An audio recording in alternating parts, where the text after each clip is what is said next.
Ricky Council IV has been at the forefront of Sixers fan minds due to his strong performance in Summer League and the confidence that he has had dating back to his days at Arkansas. He came to the Sixers through Daryl Morey picking up as an undrafted free agent in last year's NBA draft and has some huge expectations going into year two. After the strong Summer League performance, he seems primed to have a chance at securing a true role on this Sixers team, and is a guy who clearly is not shy in confidence in himself. In this video, I want to discuss a little bit about a recent comment, just proving the confidence that he does have, and a little tease about what his future could have in store, as well as a couple other things about what his role on the Sixers team could be. So let's start off with by diving into this video clip. This was between Ricky Council IV and Lauren Rosen, who works for the Sixers organization, does an excellent job interviewing all the players and being kind of the personality of the team from a social media standpoint. But she sat down with Ricky, and I thought he had some interesting thoughts, which I'm going to play right here. Want to be in the dunk contest, Ricky Council? Well, I gave a quote a couple months ago, and I'm still standing on it, that I will already be there for the All-Star game. So that's going to be the Rising Star. That's going to be the main All-Star game. We don't know yet, but I will be there, so I'll gladly do the dunk contest.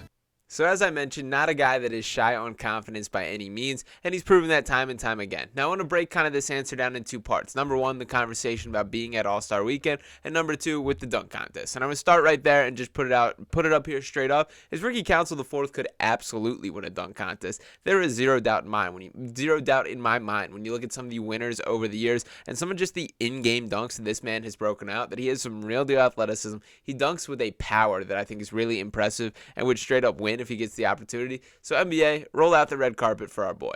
Now, as far as the other conversation, I did want to dive into a couple notable quotes here. I'm going to start out. We'll actually switch over to this gear here. Shout out to Jacob Moreno for transcribing this, and he tweets out this quote from the initial interview from Ricky Council saying, quote, "I will already be there for the All-Star game, so that's going to be either the Rising Stars or the main All-Star game. We don't know yet, but I'll be there, so I'll gladly do the dunk contest." So for starters, I love the confidence. As I mentioned, that's part of the charm of Ricky Council IV. He is a guy who showed a little bit more growth in his game, the ability that he can produce on the floor, and in my eyes was the biggest standout in Summer League. And to dive in specifically to what those stats look like here, a bit of the Summer League stats. Can't see a ton from this specific clip. Again, it's kind of cool to see the contrast from last year to this year. You see a little bit of improvement, but to acknowledge particularly what he did in Las Vegas this year, just under 19 points per game. He's a guy who shot the ball relatively well from three, particularly off last year where he really struggled shooting the ball from the perimeter, and that was one of my point of concerns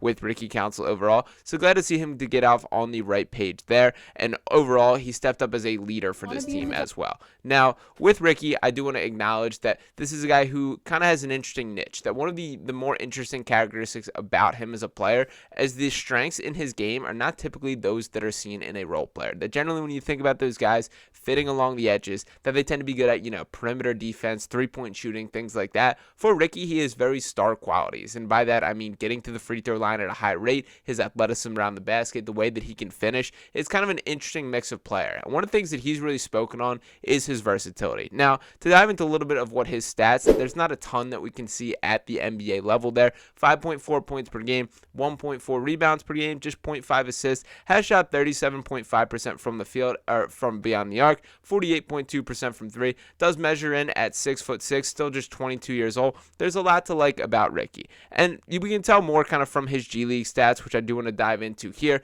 In the 11 games in the regular season that he did play, there's a little more in the Showcase Cup as well, and he bounced back and forth between the Sixers and the G League roster, but in those 11 regular season games, in 32 minutes of play, averaging 23.1 points, 5.2 rebounds, 2.2 assists, shot the ball well from three at 35%, which is a significant improvement from the below 30 that he was connecting in college. So pretty intrigued by what we saw there. And there's a couple different quotes that I want to dive into here, both from Daryl Morey and Ricky Council himself. So I'm going to start with Daryl Morey, and this was talking about his role heading into this season, and he had this quote here saying, "Daryl Morey targeted Council as soon as the high-flying wing wasn't selected in the 2023 NBA draft, but even the Sixers president of basketball operations was surprised by the rookie's impact and tempered expectations for the 22-year-old moving forward.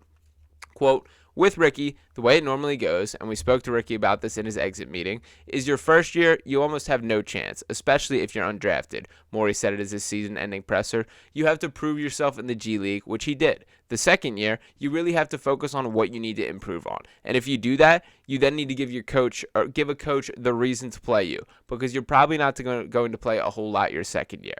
Now, Ricky, as I mentioned, we know about the confidence. We know how highly he speaks of himself. He clearly had a little bit of a different vision in his mind for this. So I do want to pull up particularly what he said. He first harped on kind of the shooting concerns entering, which was the biggest swing skill and the really reason that he did go undrafted. But he did speak on that as well. And he said, quote, "At this point, I'm shooting the ball amazing. I surprise myself at times. Think about the growth. I still remember I went 1 for 17 in Summer League to the point where I didn't want to shoot. My teammates begged me to catch and shoot shots, and I wouldn't take them. And now I could literally take them with one eye open. It started in Summer League. We'll have to wait and see if Council plays with the Sixers Summer League team, which he did and shined in the coming months. In any case, he's clearly gotten Morey and the head coach Nick Nurse's attention. What will he have to do to earn a steady role with the Sixers in 24-25? Quote, "I think with Ricky, it could be defense," Morey said. "So I think as long as his defense is at a high level, that when we have an injury or something next year and Nick is really facing a wing that we're struggling to guard, he might go, you know what, I'm going to give Ricky a chance, or it's multiple injuries like we had this year where he'll have a chance to play." So some good stuff there, even though it's not super promising for him being in the short-term plans. That's still pretty good stuff for a guy that was on a two-way contract last year, just got upgraded at the tail end of the year. And by the way, I think that contract is going to age quite well for this Sixers team in terms of value. Now, for Ricky specifically, I did want to talk a little bit about what his role could be on the Sixers team. And to dive into what the depth chart looks like, it's stuff that it's going to be competitive, that we know all the improvements that have been made this summer, the additions of guys like Paul George, Caleb Martin, guys like Andre Drummond that will all play a role in the rotation. KJ Martin coming back. I think him and KJ Martin are kind of an interesting comparison here. They are guys that I think are going to be very competitive in the same way. And we know that with this Sixers specific roster and really with the NBA nowadays, it's not as strict as it comes to what the actual specific position is, that you still can have concerns about the power forward on this team, and there still are 2 technically open roster spots remaining, so at least one player going to be added to the Sixers team still. But regardless, as things are currently constructed, I do see an avenue where Ricky could carve out a lane. And primarily where I mean that is rebounding and defending. And I know the defense was harped on by Daryl Morey, but rebounding in particular is something that I'm looking even more into. Think of a guy like Josh Hart, who absolutely tore up the Sixers team in the playoffs last year. Josh Hart is a guy who is not overpowering in terms of size and not even really in terms of athleticism.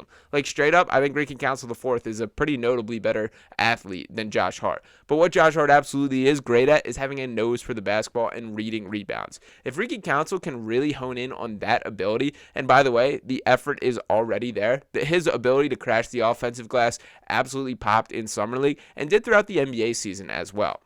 Ricky is a guy who's done a lot with every little opportunity that he's gotten. And that's something that's really telling and jumps out to me about a guy who, the red carpet is not laid out for him to earn minutes right away. So I was really impressed with that throughout the season, and there's a couple moments in which we saw that. There were opportunities like that Spurs game in which he had that insane wraparound pass to Nico Batum, played all the way through that fourth quarter and in overtime, and played a significant role in that Sixers team getting the win.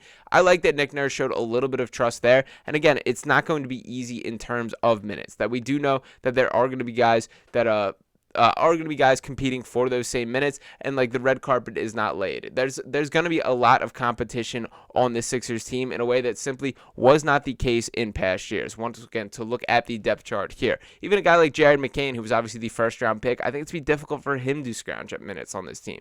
But if Ricky Council IV can establish himself as this grunt-worth athlete, guy who can help rebound the ball, which I do think is going to jump out as a need on this team, I do see an avenue where he could scratch and claw for minutes. I don't expect it to happen from day one. I think ultimately this is going to be an uphill battle for Ricky, but I do think that he is intent on earning that opportunity. So while I appreciate the confidence early on, saying comments like how he will be at the All-Star game already, I don't know if I quite see that in the cards for Ricky this year. Don't want to shoot down his hopes for the future. I absolutely hope that is the case, and frankly, I would love to be wrong about this right here. Even the Rising Stars, I think, is a little bit of an ambitious goal for him for this season, or really just based on the opportunity that he will receive. But if Ricky can earn himself into at least a regular rotation spot, this should be looked at as a huge success for him this year. So we will see how things shake out from here, but I'm pretty optimistic about Ricky Council being a long-term piece of this Sixers team. He is a guy who has a lot of skills, is willing to work, and has a level of athleticism and commitment it that I think is really cool. I'll also note that I know he's been working out with Tyrese Maxey already, that Maxey spoke about on his leadership standpoint, that he has already invited Ricky out, that he wants that to be the case. I know Ricky really stepped up as that leader during Summer League, which I think was really cool to see from a guy in year 2. So there's a lot of like from a character standpoint as well. Ultimately, we will see what happens in the floor when more basketball is still to be played, but I do want to hear from you guys in the comments. What do you think about Ricky Council's role on the Sixers team? Are you as optimistic as I am? And anything else you all got on your mind? Also, make sure you're smashing that subscribe button, dropping a like on this video, and I'll talk to you next time right here on Sixers Digest. Peace.